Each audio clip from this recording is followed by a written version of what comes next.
Hello, welcome back to my channel. My name is Lauren. I am your resident intuitive baddie, and we are finally finishing my read of the Starseed Oracle. I have 4 cards left to read, so let's get into it. I just did one right before it. I got a little hot, so I took off my sweater. Hope that's okay with you. Okay, so we're starting off with the Lost Lands. Soul memories and gifts. You've done this before. This is giving me City of Atlantis vibes. I don't know too much about this. About that. I'll look into the story again, but I feel a pull with that story. So what I'm seeing, you got pillars, gives you portal energy, and then within the pillars you see greenery, whereas all of this is all water.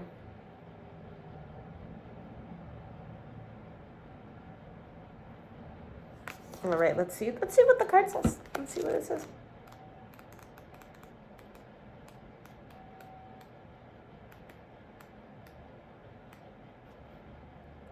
The world is far more ancient than our documented history suggests. As souls, many of us have experienced ancient eras on this planet that were much more advanced than ours today. As we begin to remember these times, the rememberings and gifts can come flooding back. At this stage in Earth's timeline, we need the wisdom of the ancients to survive as a species. You're being called to connect with the lost wisdom of your own soul.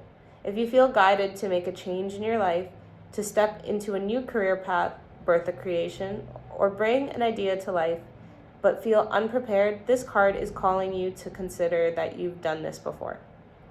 Perhaps your soul has wisdom beyond what your lifespan can imagine. Perhaps the intuitive hits and the ideas you're receiving are divinely guided. Perhaps you've been preparing for this time. Some think that lost lands exist in the past. Others believe they exist today. In a different dimension, I believe these ancient lands also exist in the souls of those who experience them. If this card comes to you, perhaps the wisdom of the lost lands, such as Lemuria, Atlantis, and Avalon, exist within you, and through surrendering to the intelligence of your soul, you can unlock the seeds of these ancient lands so we can all learn from our mistakes and usher in a new age. Okay, so I'm gonna have to look up all 3 of those.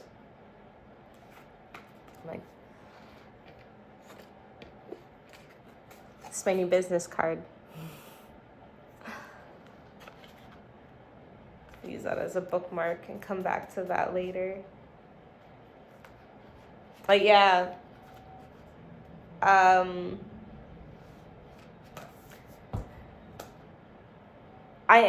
feel like in the midst of a shift when it comes to career or integrating my higher purpose more.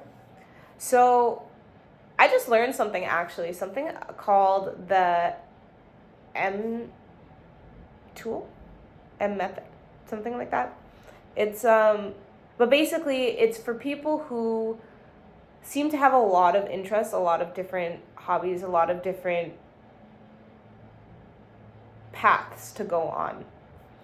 And it was basically talking about how the way to do it is to look at your life in seasons and just strengthen the pillars, and then they will all make sense together. And it was basically talking about how being able to transfer skills from one area to another is how we can get the most out of all the things we do. And so for myself, I'm realizing that the pillar that I need to strengthen right now is in spirituality, in my gift to read energy and to guide people through transitions in their life, because I have been through so many in mine. And making content to do so as well. So yeah, I see this as a confirmation that this is this is the right move in this time, because I think for the longest time I've been trying to do everything at the same time, and it doesn't work. It doesn't work. You have to focus. But to see it in seasons is to understand that, okay, I'm not giving up on any one of these projects. It's just I'm slowing down in one area to focus on another. All right. Double mission. Lightworker, Starseed, serve the world by being you. This is what I'm talking about. We got this lovely lady here. Gold makeup, very sovereign. Giving a very, very sovereign energy. And then it's like you got the cosmos, but then up here,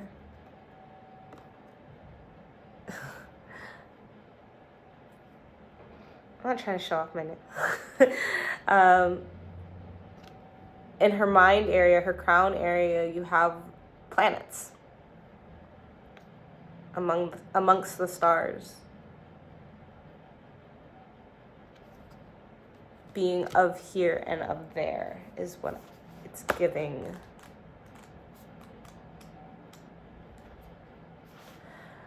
Lightworker starseeds are mission and purpose oriented. Many have the feeling that time's running out and there's something that they came here to do, create, or contribute.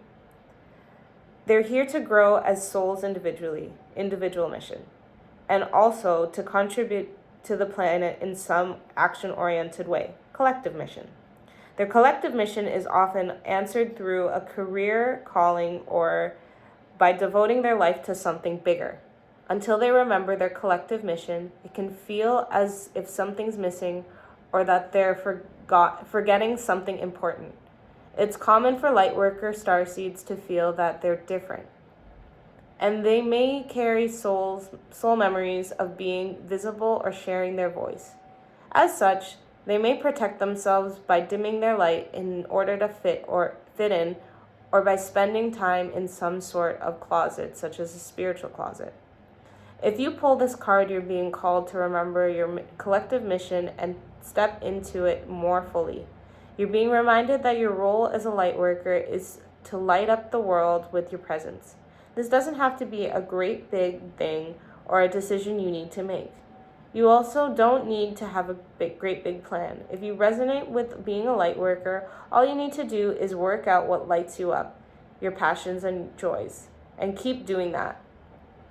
When you trust and follow the simple path of things that light you up and then lose yourself in doing, you'll light up the world without even trying.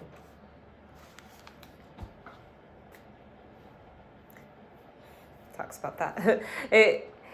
What a nice segue. So, yeah, I really resonate with that.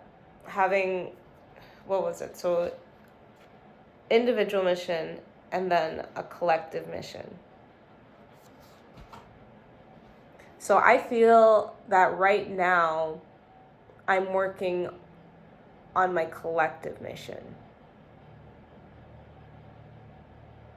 Yes, because I'm connecting to other souls, but it's weird because it does tie in with my individual mission. I think my individual mission is creative. So, yeah.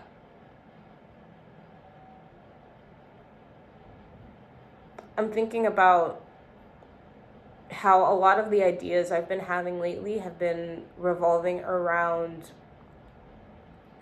community events or events that can help people, I want to say like me, people who are just trying to get off the ground when it comes to entrepreneurship, or just working outside of a typical day job, I want to say. Like, I want to create structures that help people through these transitions. And I mean, that's what I do with my soul work. If you are interested, I have basically what I the framework that I have is making sure that we identify the blocks, the origins, and then integrate that into action now. Because a lot of people are just blocked by themselves. And I really feel I can guide people through that. So if that's something that you're interested in, find my email in the description. All right, let's move on. Loosen your grip, coping mechanisms, density, addiction, let God in. So you see these people are falling, but it's interesting because the one on the top looks more like she's like, oh, I'm falling. But then the one on the bottom looks like she's just floating through it. This is like a waterfall, so it's giving me, but it's iridescent at the same time, so it's giving me like a range of emotions. Something about balance. Okay.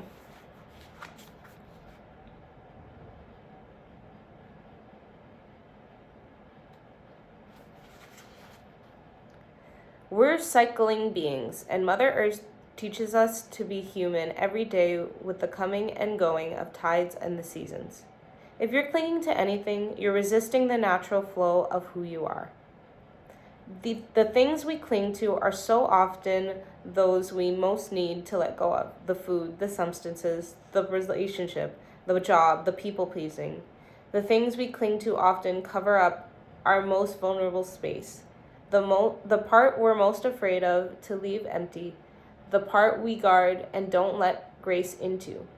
But by keeping that space covered with something that doesn't serve us, or clinging to it for fear of it not staying on its own accord, we prevent ourselves from receiving the things that will.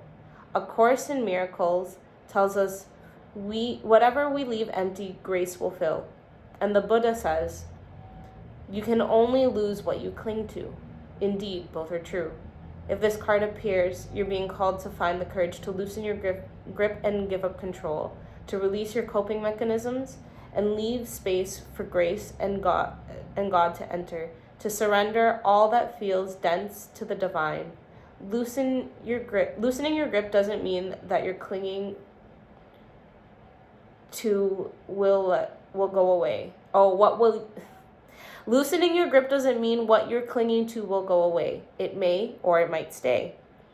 But you can be sure that what is for you will find you, and you'll breathe easier knowing that you've shifted from relying on your own strength to surrendering to the grace of life. I feel like this is a common, or a really core lesson for me right now, especially when it comes to manifestation and just trusting my path. Like I've been really focused on consulting myself that it's okay, that everything's gonna work out because I'm following the path that I'm supposed or because I'm following what calls me and not performing anymore. And it's kind of funny that this is coming out in the last spread, because I feel like this is something that I've been working towards, and maybe it's more so a sign that I'm near the end of that now, because yeah, like this card isn't a surprise at all. And it's one of those things where I'm looking at the two girls free falling, and I think when I started I was here, and I'm getting to here now, where it's just like it's just a trust fall with the universe. Every time I get an urge to look for something that, I don't know, is gonna feel more acceptable to tell everybody around me, I just remind myself that no, it's okay. There's a path I'm meant to walk on, and it's gonna work out because I wouldn't be called to it otherwise. And yeah, it's like scary because you're like, but I need to live in this 3D world and it's stupid rules. And you're not used to it because for myself, I'm used to the past 30 years knowing that I do something stable, and then I can do the other thing on the side, and then eventually that'll grow. And like, I'm not used to going all in on something and really trusting, not just, or just trusting the energy of what I'm doing and how it makes me feel, and that being enough, and just knowing that everything else will follow with it. So yeah, it's been a long time coming. It's been a long time coming for that specific concept to ground. And yeah, it has a lot to do with nervous system training, I want to say. Doing things like this water cleanse that I'm doing right now, really helpful. On that note, I'm going to sip some water.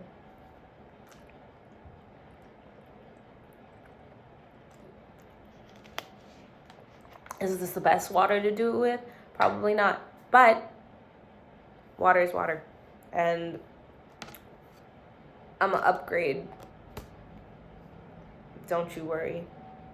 You're not for everyone. Embrace your weirdness. Face your true north. This is a really lovely card to end off on.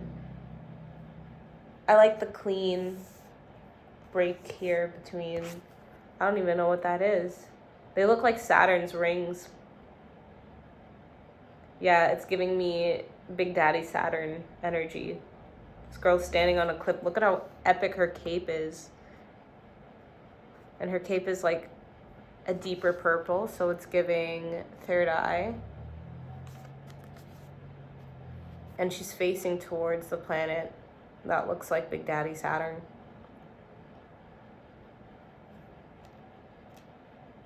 Crown. The rings are speaking because they're blue. Interesting. The last card of the series. Is it also the last? No, it's not. Oh well. That would have been cool. The world is filled with people who, no matter what you do, won't like you. But it's also filled with those who love you fiercely. Fiercely. They are your people. You're not for everyone, and that's okay. Talk to the people who can hear you. Don't waste your precious time and gifts trying to convince others of your value. They won't ever want what you're selling. Don't try to convince them to walk alongside you. You'll be wasting both your time and theirs, and will likely inflict unnecessary wounds that will take precious time to heal. You're not for them, and they're not for you. Politely wave them on and continue on your way. Sharing your path with someone is a sacred gift. Don't cheapen it by rolling yours in the wrong direction. Keep facing your true north. Pulling this card means you're being called to embrace your uniqueness, to own your weirdness, to let the world see who you really are, to reveal your multifaceted, multidimensional nature, not to dim your light according to who is in your presence, to own all parts of yourself so that your people, the ones who are the same kind of weird as you, can recognize you when your paths cross. That makes sense to end off on. Yeah, if you're like me, you might feel out of place. You might feel like you think so differently, and that it's like a hard thing to fit in, but it's like really you fit in everywhere. You're just able to be fluid, and that's cool. It's cool to have a lot of different things about you, a lot of different ways you can connect with people, to not be one-sided. But I think that, yeah, society teaches us that it's better to be known for one thing, or just like stick to one identity, make one thing our whole identity. Yeah, it's, you know what, it's when I first started reading the card, I thought about, if anybody's ever watched Disney's Recess, there's this one episode, I think TJ, is that his name? I think his name is TJ, the main dude, the main adventure dude. And there's this one kid who doesn't like him, so he takes him on an adventure, and the kid has fun, and then at the end he was like, oh, so do you like me now, or something like that. It was like, I was just like, oh, like, what do you think of me now? And then the kid was like, I still don't like you. He's just like, and then the guy was like, well, why? And the kid was just like, I don't know, I just don't like you. And yeah, I know the sentiment of that episode is that it reminds me of that saying that, you know, like, you can't convince somebody who likes apples to like peaches, or something like that. It's just like, you're just not for everyone. And, well, I always allude it to something deeper. I always think it's something deeper. Like, there's just one quality about you that it triggers somebody in the wrong way, and then that's why they don't really like you. But I'm sure that there's also just people who are just maybe, I don't know, they might not operate well in respects to how you operate. So it's just like, for example, if somebody's a very high energy individual and then another person is a very low energy individual, then there's going to be points where either the person with the lower energy is going to burn out trying to match the higher energy person, or the higher energy person is just going to be so just like, you know what I mean? Like, they're just gonna be restless. That's the word. They're gonna be so restless and bored that it's just bound to cause problems. So that's kind of how I would look at it, as it's just like, it's not really a thing of people not liking you for a specific trait. It's just that they don't want to be around your energy, and I don't think that that's a wrong thing. Even if you have good energy, it's just like, it's not your energy. It's just like, it could be how you display it, or just like how you kick it, what activities you do to hang out, or could be too heavy for some people. You know what I mean? There's just like, there's so many things. There's so many reasons why that could happen. But the main thing is to not dwell on it. It doesn't matter. Don't take anything personally. Second agreement. Don't take anything personally. It's always about the other person to themselves. It's never really about you. And the more that you make it about you, you're just causing a problem in your own mind. So what you need to do is release the fact that another person said it, and just embrace that the real issue is your own comfortability within yourself, and how you feel you're being perceived by other people. Because when you don't when you really embrace yourself and you stop caring about how other people feel about it, that's true freedom. Because then you're unstoppable, bro. Because you're not so worried about, like, what does this person think? Like, maybe I should do it like this. And it's just like, it's a pattern that's inherited from childhood, and you're not a child anymore. We're not children anymore. Anyways, thank you so much for listening. Thank you so much if you've gone through the whole series, and I really hope that you learned along with me. It was fun, and I hope to do this with like future decks. Oh, it'd be so great if I can start getting, if people would send me their decks. I would totally love to learn other people's decks, or like to learn other people's decks and to share it with other people and eventually do readings with them. But yeah, thank you. Until the next series or until the next video, bye.